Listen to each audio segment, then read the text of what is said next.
Elhamdülillah ve salatu ve selamu ala Resulillah.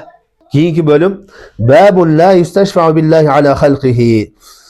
Bu bölümde aytып жатат. Bu bölümdagы Allah'ты улуктоого байланыштуу bölüm.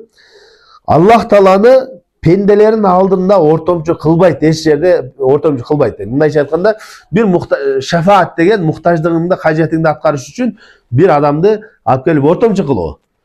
Misal üçün prezidentke anın bir орынбасары же bir жақын адамды айтып, "Ма ортомчу болуп берчи президентке, bir жумушумду бүтүрүп алайын" десек, ошол шафаат кылуучу жана ортомчу адам болот. Аллах Тааланы эч качан халктардын, пенделердин алдында шафаат кылуучу кылган болбойт дейт да. Паланчы жумушумда мен шафаат кылуучум Аллах Таала десең бул болбойт. Çünkü кээ бир адамдар ушул сөздү колдонушат да. Vasita деп коет. Арабтарда көп колдонот.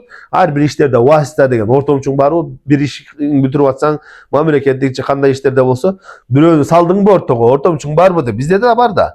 Кырышаң барбы деп коюшат го, ортомчуң барбы дешип, а? Ошондойдо ортомчуң ким десе, көбүнчө карапайым адамдар түшүнбөй, Аллах Таала менин ортомчум дейт. Мындайча айтканда ал туура максатта айтып атат. Мен Аллах Таалага таянам, Аллах Тааладан дуа кылып сурайм деген майында, бирок Аллахты ортомчу кылам деп тура эмес сөз менен айтып атат. Бул туура эмес. Аллах Тааланы Аллах Таала адамдардын арасында ортомчу боло турган зат эмес. Аллах Таала эмне? Улуг зат ал. Аллах Тааланын улукташ керек. Ошон үчүн эгерде кимде ким Аллах Тааланы улуктабай ушундай кылган болсо, ал таухиддин алсыздыгынан болуп эсептелинет. Аллах Тааланы улуктабагандык болуп эсептелинет. Бул жөнүндө келген бул бөлүмдө хадис айтат. Ан Жубайр ибн Мут'им радıyallahu anhu кал. Жубайр ибн Мут'им деген сахаба риваят кылып атат. Жаа арабиюн иля наби саллаллаху алейхи ва саллям. Факала bir Arabi деген бедуин арабтар. Пайгамбарыбыз саллаллаху алейхи ва саллямга келип ушундай деп айтты. Я Расулаллах, нахакатил анфус ва жаал аял ва халакатил амвал. Не ачарчылык болуп кетти, бала чакабыз ачка калды, жана ошондой эле мал мүлкүбүз курап баштады. Фастасқилана раббак. Жана бизге Раббыңан жамгыр тилеп дуа кылгын деди.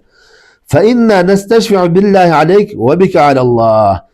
Анда айтты, biz seni Allah'ın aldığında şefaatçi kılavuz. Cana ошондой эле Allah'ты senin aldığında şefaatçi kılavuz dedi. Fakalen Nebi sallallahu aleyhi ve sellem. Peygamber sallallahu aleyhi ve sellem anda daroo ушундай деп айтты. Subhanallah, subhanallah.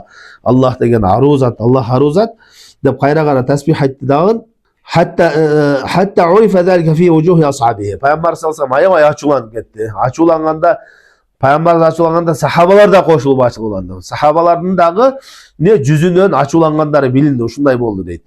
Вайхак андан кийин айтты. Сумма кала Наби саллаллаху алейхи ва саллям. Андан кийин пайгамбарыбыз айтты. Вайхак, курагыр деди. Ой, курагыр, атадрим Аллах, сен Аллах Тааланы билесиңби өзү деди. Аллах Тааланы билесиңби ким ал деген. Инна ша'наллахи азам мин залик. Чынында Аллахтын кадыр баркы мындан жогору, сен ойлогондой эмес. Аллах Таала эмне? Мен алдыма келип ортомчу болуучу зат эмес ал. Аллах Таалаңыз улуг зат деп аябай ачууланып кайтарды. Иннаху ла юсташфау биллахи ала ахадин мин халқихи. Чынында Аллах Тааланы эч бир махлукаттардын алдында ортомчу кылган бул болбойт деп катуу кайтарды. Бул дагы эмне? Ошо Аллахты ортомчу кылуу деген таухидке каршы маселе болуп эсептелинет. Себеби Аллахты улуктоо болуп эсептелинет. Ошон үчүн эмне? Аллах Тааланы чыныгы кадыр барктаган таухид ээлери Аллах Тааланы мынтип кадыр баркыны түшүрбөйт экендигине далил болот. Жана бул хадистен далил болуучу нерсе салих адамдардан тирүү кезинде келип дуа кылса болот экен. Бул васил тавассулдун бир түрү, шариятта 3 жол менен уруксат берилет. Ошонун бирөөсү эмне? Салих адамдардан, тирүү адамдардан келип дуа кыл Аллах Таалага, мындай болсун деп дуа кылып кой деп дуа талап кылсаң болот. Пайгамбарыбызга келип ушундай дуа талап кылышкан. Ошондой эле жамгыр тилеп, кургакчылык болгондо жамгыр тилеп дуа кылуу сүннөт экендигине далил болот. Ушуну менен ушул бөлүмдө дагы бүтөт. Саллаллаху алейхи ва саллям ала хайр халқи Мухаммад ва ала алейхи ва сахбихи ажмаин.